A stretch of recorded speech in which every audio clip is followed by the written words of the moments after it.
मुफ्ती साहब छा पोलियो में नौकरी करण जायज़ आहे? पोलियो पियारणो ऐं पोलियो में नौकरी करणु इन जे लाइ बुनियादी उसूल इहो सम्झो त जेको पोलियो जो ये दवा आहे क़तरात आहिनि, इहे क़तरात कंहिं माहिर दीनदार डॉक्टर खां पुछा कयो त इहा पोलियो जी दवा इंसान जी सेहत जे लाइ फ़ाइदेमंद आहे या नुक़सानदेह आहे। पहिरीं शइ इहा पुछा कयो।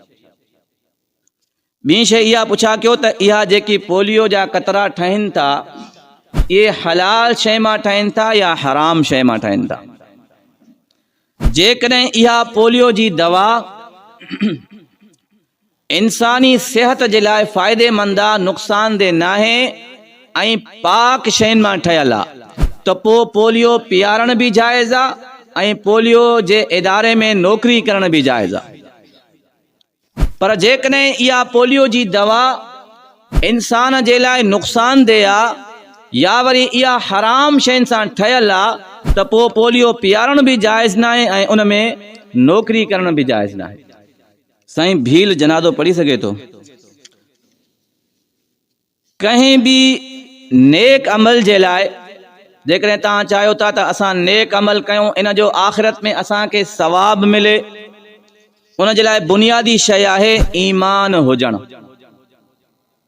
कोई भी नेक अमल, नमाज हुजे, क़ुरान जी तिलावत हुजे, ज़कात हुजे, तॾहिं क़बूल थींदी जॾहिं इंसान जे दिल में ईमान हूंदो, ज़ुबान सां उन्ही कलमो पढ़ी अल्लाह जे ऐं रसूल जे मथां ईमान आंदो त उन जी नमाज बि क़बूल आहे।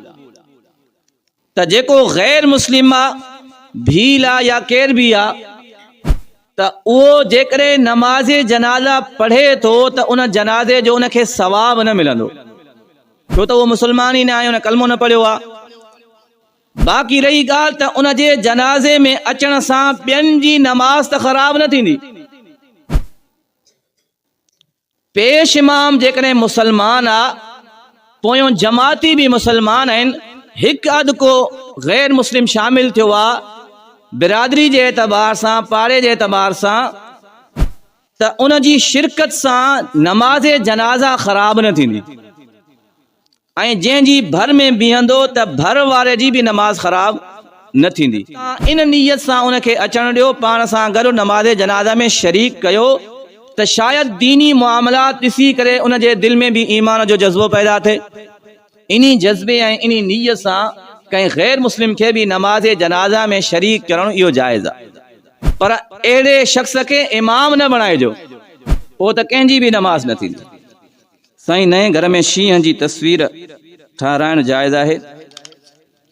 कंहिं बि जानदार शइ जी तस्वीर घर में इस्तेमाल करणु जाइज़ न आहे, चाहे उहा कागज़ जे एतबार सां हुजे या बिल्कुलु दीवार जे मथां तव्हां डिज़ाइन करे कंहिं जानदार शइ जी तस्वीर ठाराई आहे त इहो शरीयत में हराम आहे।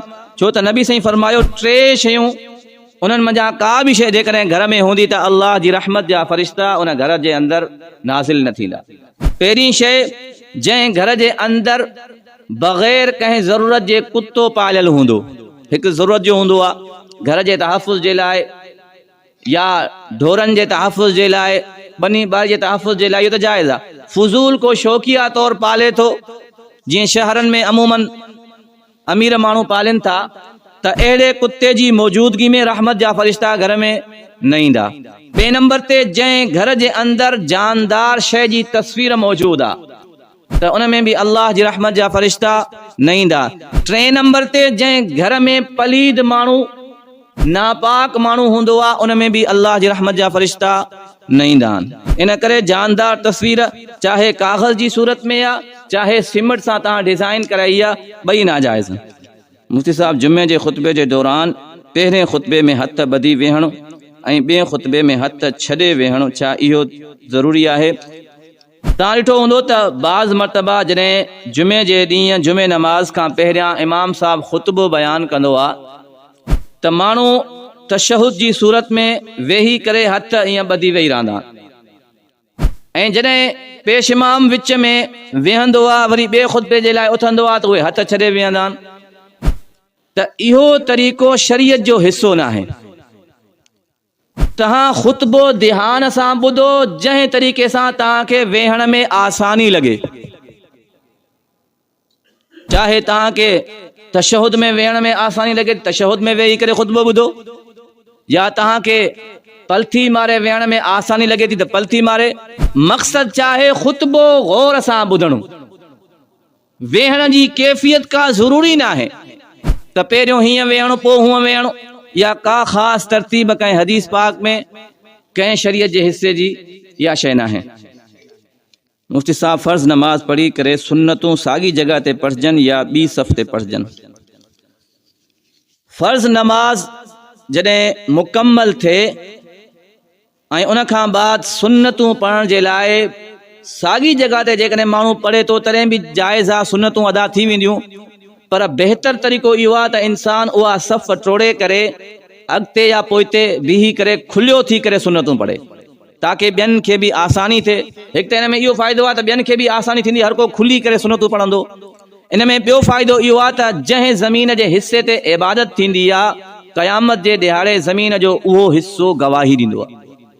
त जेतिरो ज़्यादा जॻहुनि ते माण्हू इबादत कंदो, नवाफ़िल पढ़ंदो, सुन्नतूं पढ़ंदो, तस्बीहात पढ़ंदो, त ज़मीन जा उहे हिसा क़यामत जे ॾींहुं गवाही ॾींदा त हिन शख़्स मुंहिंजे ज़मीन जे मुंहिंजे हिसे जे मथां इबादत कई हुई। त इहे ॿ फ़ाइदा आहिनि जंहिंजे करे फ़र्ज़ जाते पढ़िया आहिनि उहा सफ़ टोड़े करे अॻिते पोइते थी करे सुन्नतूं पढ़जनि। अल्लाह साईं सम्झण जी तौफ़ीक़।